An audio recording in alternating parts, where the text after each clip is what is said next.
இலங்கையின் பாணந்துறை கடற்பரப்பில் உதவி கோரும் மற்றொரு ஈரான் கப்பல் 300 சிறுவர்கள் நடுக்கடலில் தவிப்பு. இலங்கை கடற்பரப்பில் தாக்கப்பட்ட கப்பல் அமெரிக்காவுக்கு கடும் விளைவுகள் உண்டு பகிரங்கமாக எச்சரித்தது ஈரான். ஈரான் கப்பல் மீதான அமெரிக்காவின் தாக்குதல் பின்னணியில் மர்மம். ஈரானின் முன்னாள் ஜனாதிபதி உயிருடன் சற்று முன் காணொளியை வெளியிட்டது ஈரான் அரசு. இஸ்ரேல் முழுவதும் வெடிப்பு சத்தங்கள், அச்சத்தில் ஓடிய மக்கள், ஈரான் அதிரடி தாக்குதல். பதற்றத்தினால் மூடப்படும் வான்பரப்புகள், விமான சேவை குறித்து ஸ்ரீலங்கன் ஏர்லைன்ஸின் முக்கிய அறிவிப்பு. வெளியில் யாரும் பெற வேண்டாம், கட்டாரில் உயர் பாதுகாப்பு எச்சரிக்கை. அமெரிக்க தூதரகம் தாக்கப்பட்டதை அடுத்து தனி ஜெட் விமானத்தில் அவசரமாக வெளியேறிய கிறிஸ்டியானோ ரொனால்டோ. கடற்பரப்பில் நிலவும் பதற்றமான சூழ்நிலையால் எல்லை தாண்டிய கடல் தொழில் நடவடிக்கையை தவிர்க்க அரசாங்கம் வேண்டுகோள். செய்திகளை உடனுக்குடனும் தொடர்ச்சியாகவும் தெரிந்து கொள்ள நியூஸ்1 அப்டேட் சேனலை சப்ஸ்கிரைப் செய்யுங்கள். பாணந்துறை கடற்பரப்புக்கு அண்மையில் இலங்கையின் பிரத்யேக பொருளாதார வலயத்தில் இன்னுமொரு ஈரானிய கப்பல் நங்கூரமிட்டுள்ளதாக தெரிய வந்துள்ளது. இந்தியாவில் இருந்து திரும்பி சென்ற போது அமெரிக்க நீர்மூழ்கி கப்பல் ஈரானின் போர்க்கப்பல்களில் ஒன்றை தாக்கி மூழ்கடித்த 24 மணி நேரத்திற்குள் குறித்த இந்த கப்பல் வந்துள்ளது. அதில் சுமார் 300 சிறுவர்கள் உணவு மற்றும் குடிநீரின்றி தவிப்பதாகவும் தகவல்கள் வெளியாகியுள்ளதோடு நீர் மற்றும் உணவு பெற்றுக்கொள்ள 24 மணி நேரத்திற்கு இலங்கையின் துறைமுகத்தை பயன்படுத்த அனுமதி கோரப்பட்டுள்ளது. நேற்றைய தினம் இலங்கை கடற்பரப்பில் அமெரிக்க நீர்மூழ்கி கப்பல் நடத்திய தாக்குதலில் ஈரானிய போர்க்கப்பலான ஐரிஸ் டெனா மூழ்கடிக்கப்பட்ட சம்பவத்தில் தற்போது வரை 87 பேரின் உடல்கள் மீட்கப்பட்டுள்ளதாக சுகாதார அமைச்சர் நலிந்த ஜேதிச இன்று நாடாளுமன்றத்தில் உத்தியோகபூர்வமாக அறிவித்துள்ளார். இரண்டாவது ஈரானிய கப்பல் தற்போது இலங்கையின் கடற்பரப்பில் இல்லை என்றும் அது இலங்கையின் கடற்பரப்பை ஒட்டியுள்ள பிரத்யேக பொருளாதார வலயத்திலேயே இருப்பதாகவும் அமைச்சர் நலிந்த ஜேதிச இதன் போது தெரிவித்துள்ளார். கப்பலில் உள்ள மக்களின் உயிருக்கு அதிகபட்ச பாதுகாப்பை உறுதி செய்ய அரசாங்கம் நடவடிக்கை எடுத்து வருவதோடு பணிகள் முடிந்தவுடன் நாடாளுமன்றத்தில் அறிக்கை முழுவதும் சமர்ப்பிக்கப்படும் என்றும் இதன் போது சுட்டிக்காட்டியுள்ளார். அரசாங்கம் என்ற ரீதியில் சர்வதேச சட்டங்களுக்கு அமையவும் மனிதாபிமான அடிப்படையிலும் தலையிட்டு வருகின்றோம் என்றும் பிராந்திய அமைதியை பாதுகாக்க தலையிடுகிறோம் என்றும் மேலதிக தகவல்களை பின்னர் அறிவிப்போம் என்றும் தெரிவித்துள்ளார். நேற்று தாக்கப்பட்ட கப்பல் காலி துறைமுகத்தில் இருந்து 19 கடல் மைல் தொலைவில் நடந்துள்ளது என்றும் இது குறித்து நேற்று அதிகாலை 5-8 மணிக்கே கடற்படையின் கடல்சார் மீட்பு ஒருங்கிணைப்பு மையத்திற்கு முதலில் தகவல் கிடைத்தது என்றும் தாக்குதல் நடத்தப்பட்டதா இல்லையா என்பது தொடர்பில் தகவல் வரவில்லை, அந்த பகுதியில் சடலங்கள் மிதக்கின்றன என்ற தகவலே முதலில் கிடைத்தது என்றும் அமைச்சர் தெரிவித்துள்ளார்.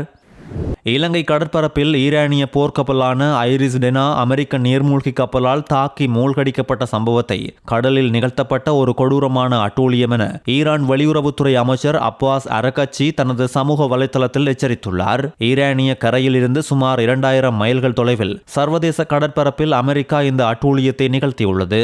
இந்திய கடற்படையின் விருந்தினராக வந்து 130 மாலுமிகளை சுமந்து சென்ற டெனா போர்க்கப்பல் எந்தவித எச்சரிக்கையுமின்றி தாக்கப்பட்டுள்ளது.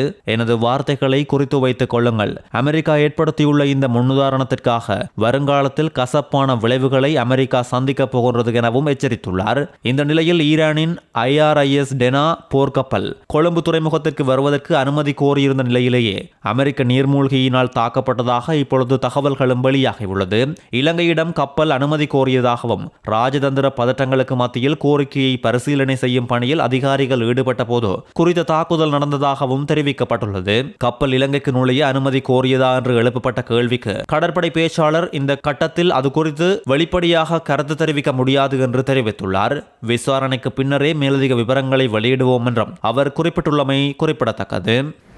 ஈரானின் முன்னாள் ஜனாதிபதி மஹ்மூத் அஹ்மதிநெஜாத் இஸ்ரேல் நடத்திய வான்வழி தாக்குதலில் கொல்லப்பட்டதாக வெளியான தகவல்கள் பொய் என்றும் அவர் இப்பொழுது உயிரோடுதான் உள்ளார் என்றும் ஈரானிய ஊடகங்கள் தெரிவித்துள்ளது. கடந்த சனிக்கிழமை இரவு தலைநகர் தெஹ்ரானை குறிவைத்து நடத்தப்பட்ட ஏவுகணை தாக்குதலில் முன்னாள் ஜனாதிபதி கொல்லப்பட்டதாக தகவல்கள் வெளியாகியிருந்த நிலையில் அஹ்மதிநெஜாத்துக்கு எந்தவித பாதிப்பும் ஏற்படவில்லை என்றும் பாதுகாப்பான இடத்துக்கு அவர் மாற்றப்பட்டதாகவும் ஈரானிய வட்டாரங்கள் உறுதிப்படுத்தியுள்ளது.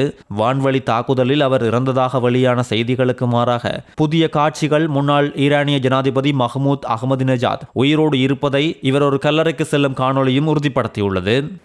இஸ்ரேலை நோக்கி ஈரானில் இருந்து இன்று அதிகாலை பல ஏவுகணை தாக்குதல்கள் நடத்தப்பட்டுள்ளதாக இஸ்ரேலிய ராணுவம் அறிவித்துள்ளது.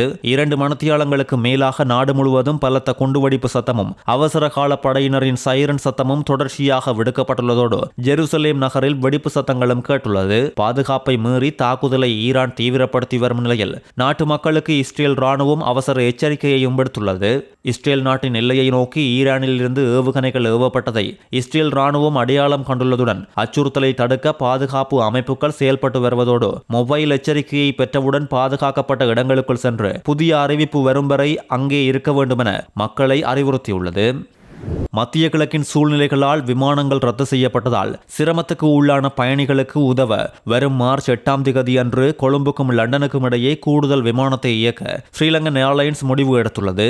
ஜூவல் 1205 என்ற இலக்கம் கொண்ட கூடுதல் விமானம் மார்ச் 8 ஞாயிற்றுக்கிழமை அன்று காலை 6:50 மணிக்கு கொழும்பிலிருந்து புறப்பட்டு அதே நாள் பிற்பகல் 1:10 மணிக்கு லண்டனை வந்தடையும் என்றும் அதன் பின்னர் ஜூவல் 1206 விமானம் அதே நாளில் பிற்பகல் 3:05 மணிக்கு லண்டனில் இருந்து புறப்பட்டு மறுநாள் காலை 6:55 மணிக்கு கொழும்பை வந்தடையும் என்றும் தெரிவிக்கப்பட்டுள்ளது.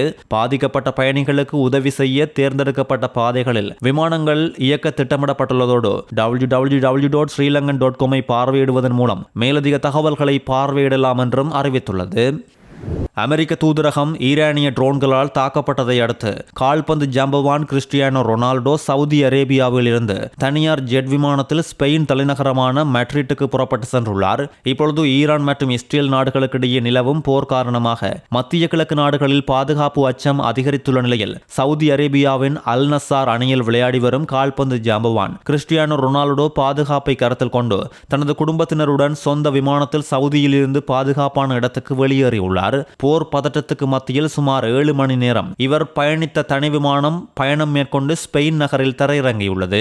தற்போதைய பாதுகாப்பு காரணங்களுக்காக மத்திய கிழக்கு நாடுகளில் வசிக்கும் பல அமெரிக்க குடிமக்களை அந்த பகுதியை விட்டு உடனடியாக வெளியேறுமாறு அமெரிக்க வெளியுறவுத்துறையும் அறிவுறுத்தியுள்ளது.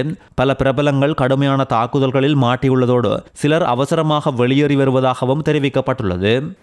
கட்டாரில் அச்சுறுத்தல் நிலை நாடளாவிய ரீதியில் உயர்த்தப்பட்டுள்ளது. கட்டாரில் உள்ள அதிகாரிகள் பாதுகாப்பு அச்சுறுத்தல் நிலை உயர்த்தப்பட்டுள்ளதாக அங்குள்ள மக்களுக்கு உயர்ந்த அவசர எச்சரிக்கையை அனுப்பியுள்ளதோடு கட்டாரின் தலைநகரமான டோஹாவில் பல வெடிப்பு சத்தங்கள் கேட்டதை அடுத்து குறித்த எச்சரிக்கை விடுக்கப்பட்டுள்ளது.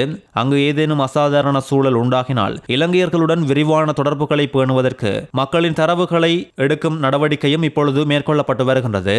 மத்திய கிழக்கில் ஈரான் இஸ்ரேல் பதட்டம் மற்றும் கடல்சார் அனர்த்தங்கள் அதிகரித்து வரும் நிலையில் வெளிநாடுகளில் உள்ள இலங்கை தொழிலாளர்கள் மற்றும் குடியிருப்பாளர்களின் பாதுகாப்பை உறுதிப்படுத்த இலங்கை அரசாங்கமும் முன்னெச்சரிக்கை நடவடிக்கையை எடுத்துள்ளது. வெண்ணப்புவில் சர்வதேச பாடசாலை ஒன்றில் கல்வி கற்கும் மாணவிகளின் குடிநீர் போத்தல்களில் குளிசைகள் மர்மமான முறையில் கலவை செய்யப்பட்ட சம்பவம் அதிர்ச்சியை ஏற்படுத்தியுள்ளது. பாடசாலையில் 8ஆம் தரத்தில் கல்வி பயிலும் 3 மாணவிகள் காலை கூட்டத்தை முடித்து வகுப்பறைக்கு திரும்பியுள்ள நேரம் ஒரு மாணவியின் தண்ணீர் போத்தலில் ஏதோ ஒரு மாத்திரை கரைந்து நுரை பொங்கிய நிலையில் இருந்துள்ளது அவதானிக்கப்பட்டுள்ளது. அச்சமடைந்த மாணவிகள் போத்தலில் இருந்த நீரை தவிர்த்துவிட்டு மற்றொரு மாணவியின் தண்ணீர் போத்தலில் இருந்த நீரை பகிர்ந்து அருந்தியுள்ளனர். தண்ணீரை அருந்திய போது அதில் அதிக கசப்புத்தன்மை இருப்பதை மாணவிகள் உணர்ந்துள்ளதோடு தண்ணீர் போத்தலை சோதித்து பார்த்த வேளை அதனுள்ளும் 3 மாத்திரைகள் இருப்பதை கண்டு அதிர்ச்சி அடைந்துள்ளனர்.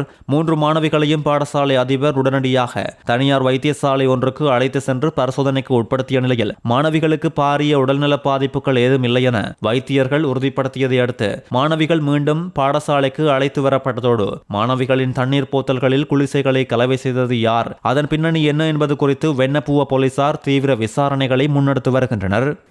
கடற்பரப்பில் நிலவும் பதற்றமான சூழ்நிலையால் எல்லை தாண்டிய கடல் தொழில் நடவடிக்கையில் ஈடுபட வேண்டாம் என கடல் தொழில் அமைச்சர் ராமலிங்கம் சந்திரசேகர் நாடாளுமன்றத்தில் இன்று எச்சரிக்கை விடுத்துள்ளார். இந்து சமுத்திரத்தில் பெரும் பதற்றமான நிலைமை உருவாகியுள்ளது. குறித்த பதற்றமான நிலைமையின் காரணமாக பல்வேறு சம்பவங்களும் இடம்பெற்று வருகின்றது. இந்த நிலையில் உண்மையிலேயே எம்முடைய கடல் தொழிலாளர்களே அதிகமாக பாதிக்கப்படுவார்கள். அவ்வாறான பாதிப்பு ஒருபோதும் ஏற்படக்கூடாது என்றும் நாங்களாக இருப்போமாக இருந்தால் அல்லது எங்களுடைய மீனவர்களாக இருப்பார்களே ஆனால் அது உண்மையில் அதிக விளைவுகளை தோற்றுவிக்கும் என்றும் இந்த பிரச்சனை கொஞ்சம் அடங்கும் வரை எம்முடைய கடல் எல்லைகளுக்கு அப்பால் சென்று மீன்பிடி நடவடிக்கையில் ஈடுபட வேண்டாம் என கடல் தொழிலாளர்களிடம் கேட்டுக்கொள்வதாக அவர் தெரிவித்துள்ளார்.